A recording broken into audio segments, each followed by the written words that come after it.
ఈ ఎన్నికల్లో కూడా అదే ఎజెండా వచ్చే అవకాశం ఉంది కదా శ్రీనివాసరావు? అంటే ఈ ఎన్నికల్లో ఆ పప్పులు ఉడకవని నేను భావిస్తున్నా. ఎందుకంటే అవి చూసేశారు ప్రజలు, మెజారిటీ ప్రజలు చూశారు. ప్రజలు చాలా ఇబ్బందులు పడ్డారు.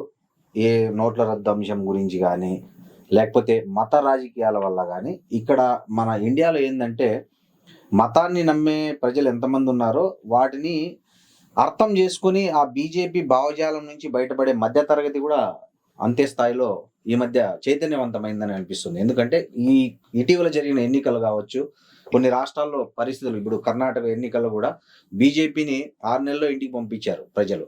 సో ఈ తరహా ఒక ప్రజా వ్యతిరేకత, మోడీ అమిత్ షాల నేతృత్వంలో జరుగుతున్న ఒక నియంతృత్వ పాలన మీద ఒక అంతర్లీనంగా ప్రజలలో ఒక తిరుగుబాటు అనేది క్లియర్గా ఉంది. అది మొన్న గెలిచిన 4 రాష్ట్రాల్లో అనేది అక్కడ దాన్ని హేతుబద్ధంగా చూడకూడదు, ప్రాతిపదికగా తీసుకోకూడదు. పార్లమెంటుకు అసెంబ్లీ ఎన్నికల ఫలితాలు ఒకలాగా ఉంటాయి, పార్లమెంటు ఎన్నికల ఫలితాలు ఒకలాగా ఉంటాయి. సో అసెంబ్లీ ఎన్నికల్లో స్థానిక అంశాలు ఎక్కువ ప్రాధాన్యత చూపిస్తాయి, పార్లమెంట్ ఎన్నికల్లో జాతీయ అంశాలకు ఎక్కువ ప్రాధాన్యత ఇస్తారు. ఈసారి ఖచ్చితంగా ఇంతకుముందు మన కట్టా శేఖర్ రెడ్డి సార్ చెప్పినట్లు జాతీయ స్థాయిలో కాంగ్రెస్ బలం ఊహించని విధంగా పుంజుకునే అవకాశం ఉంది. కాంగ్రెస్ అంటే ఇండియా కూటమి బలం. ఖచ్చితంగా మెజారిటీ సీట్లు ఇండియా కూటమి ప్రభుత్వం ఏర్పాటు చేసే దిశగా ఒక రాజకీయ పునరేకీకరణ అనేది దేశవ్యాప్తంగా జరుగుతోంది. దానికి బలం చేకూర్చింది రాహుల్ గాంధీ జోడో యాత్ర అయితే, దాన్ని కంటిన్యూ చేస్తున్నది మాత్రం ఇండియా కూటమి. ఇది ఖచ్చితంగా ఈ ఎఫర్ట్ అంతా రాముడి తలంబరాలని ఒక్క సందర్భం 3 రాష్ట్రాల ఎన్నికల ఫలితాల గురించి మనం మాట్లాడాలి, స్పష్టంగా మాట్లాడాలి. 3 రాష్ట్రాలు ఎన్నికల ఫలితాలు బీజేపీకి అనుకూలంగా వచ్చినాయి కాబట్టి మళ్ళీ జాతీయ స్థాయిలో ఈసారి బీజేపీకి అవకాశం వస్తుందనే ఆర్గ్యుమెంట్ ఉందిగా, అది తప్పుడు అవగాహన అనేది చెప్పొచ్చు. ఎందుకంటే ఇదే కాంగ్రెస్ 2018లో జరిగిన 3 రాష్ట్రాల ఎన్నికల్లో కాంగ్రెస్ గెలిచింది, ఇదే 3 రాష్ట్రాల్లో కాంగ్రెస్ గెలిచింది. కానీ ఆ తర్వాత 4 మాసాలకే జరిగిన లోక్సభ ఎన్నికల్లో 2019లో జరిగిన లోక్సభ ఎన్నికల్లో ఈ 3 రాష్ట్రాల్లో రాజస్థాన్లో మొత్తం సీట్లు, మధ్యప్రదేశ్లో 1 సీటు తప్ప మొత్తం సీట్లు, ఛత్తీస్గఢ్లో 1 సీటు తప్ప మొత్తం సీట్లు బీజేపీ గెలిచింది. అందుకనే అసెంబ్లీలో గెలిచినంత మాత్రాన్ని లోక్సభలో గెలుస్తారనే గ్యారంటీ ఏం లేదు. తర్వాత ఖచ్చితంగా ఈసారి మోడీ వ్యతిరేకత అనేది ఉంది. ఇంతకుముందు శ్రీనివాస్ చెప్పినట్లుగా దేశంలో మోడీ వ్యతిరేకత అనేది ఉన్నది. మోడీని దించాలే, మోడీని మార్చాలే అనే మార్పు అనే నినాదం ఇవాళ దేశమంతటా ఉంది. అంటే ఇది అయోధ్య రాముడి తలంబరాలని అధిగమిస్తుందా? బీజేపీ ఎప్పట్లాగే ఈసారి ఏం చేయబోతున్నదంటే రామ జన్మభూమిని పూర్తి చేసేసి జనవరి 22 నాటికి పూర్తి చేసేసి పెద్ద ఎత్తున ఒక సంబరం చేయదలుచుకుంది.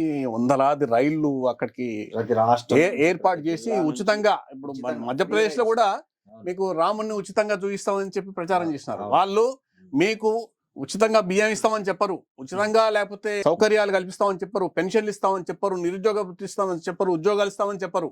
నీకు రాముని దగ్గరికి ఉచితంగా తీసుకుపోతాం నీ గుండు కొరికించడానికి ఈ చెప్తారు.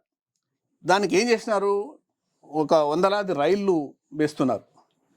ఈ ప్రారంభోత్సవం అయిన తర్వాత జరిగేది ఏంటంటే ఎన్నికల దాకా రామ జన్మభూమికి జాతర నడుస్తుంది.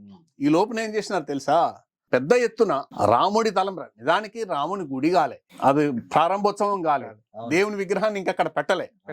కానీ రాముడి తలంబ్రాల పేరుతో కొన్ని 100 బస్తాల బియ్యం ప్రతి రాష్ట్రంలో తీసుకొచ్చి పెట్టినారు. ఎక్కడ ఈ తలంబ్రాలు అంటే ఆడో పెళ్లి చేసినాము, రావుడు పెళ్లి చేసినాము, ఆ తలంబ్రాలను తీసుకొచ్చి కొన్ని 100 బస్తాల బియ్యము అన్ని రాష్ట్రాలకు తరలించి పెట్టారు. ఈ 100 బస్తాలు కూడా సరిపోవు, ఇంటింటికి పంచాలంట. ఈ 22వ తేదీ నాటికి ఇంటింటికి తలంబ్రాలు చేరాలి. చేరడానికి మళ్ళా ఆ రాష్ట్రాల్లో ఇంకొన్ని బియ్యం కొని ఆ బియ్యం ఈ బియ్యం కలిపి ఇంటింటికి బియ్యం పంపిణీ చేసే కార్యక్రమం, తలంబ్రాల బియ్యం పంపిణీ చేసే కార్యక్రమాన్ని బీజేపీ చేయబోతున్నది. అంటే దీని మీద ఒక చర్చ కూడా జరుగుతుంది మహిళల్లో. అసలు గుడే ప్రారంభంగా లేదు, తలంబ్రాలు అని చూస్తున్నాయి. అదే అంటే బీజేపీ రాజకీయాలు ఎంత అనాగరికంగా ఉంటాయో, ఎంత అన్సైంటిఫిక్ గా ఉంటాయి అనడానికి తలంబ్రాలు బెస్ట్ ఎగ్జాంపుల్. మనకి దేవుణ్ణి చూపించేసి, మనకి వెనకటికి ఒక సామెత ఉంది, చందమామను చూపించేసి చేతిలో ఉన్నది కొట్టేయడం. అవును, దేవుణ్ణి చూయించేసి నీ ఓటు కొట్టేయాలని ప్రయత్నం చేస్తా ఉంది. దాంట్లో డబుల్ పిహెచ్డి చేశారు. దాంట్లో వాళ్ళు బాగా నేర్పరులైనారు. నువ్వు ఆర్థికంగా జరిగిన నష్టం గురించి కానీ, కోవిడ్ సందర్భంగా జరిగిన నష్టం గురించి కానీ, మిగతా ఏమైనా సరే వాటి గురించి వాళ్ళు జనం గుర్తుపెట్టుకోకూడదు. కేవలం ఇప్పుడు జరుగుతున్నదని మాత్రమే గుర్తుపెట్టుకోవాలి. ఆ గుర్తుపెట్టుకోవడానికి ఇవన్నీ తీసుకొచ్చి పెడతారు. అందుకని ఈ ప్రయత్నాలన్నీ బీజేపీ చేస్తుంది. కానీ ఇంతకుముందు ఇంకొక మాట చెప్పాడు శ్రీనివాస్, ప్రజలు చాలా తెలివిమంతులు. నేను ఎప్పటికీ ప్రజల సామర్థ్యాన్ని నాకు గౌరవం ఉంది. ఓకే, మళ్ళా రేపు మోడీకి ఓటు వేసినా సరే నేను ప్రజల సామర్థ్యాన్ని, ప్రజల ఇష్టాన్ని గౌరవిస్తాను.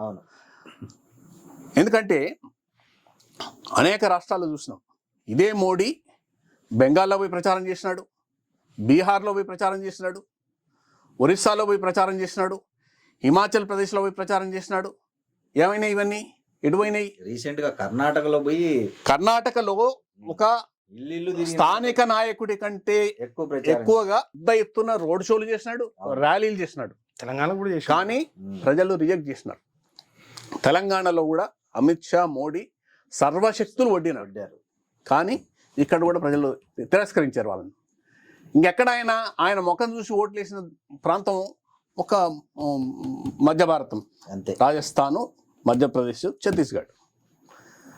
ఈసారి లోక్సభ ఎన్నికల్లో తీసుకురమని అదే పర్ఫార్మెన్స్ ఈసారి చేయమని చెప్పండి. మహారాష్ట్రలో చేయమని చెప్పండి, బీహార్లో తీసుకురమని చెప్పండి, ఉత్తరప్రదేశ్ ఈసారి 66 సీట్లు గెలవను. Let him do.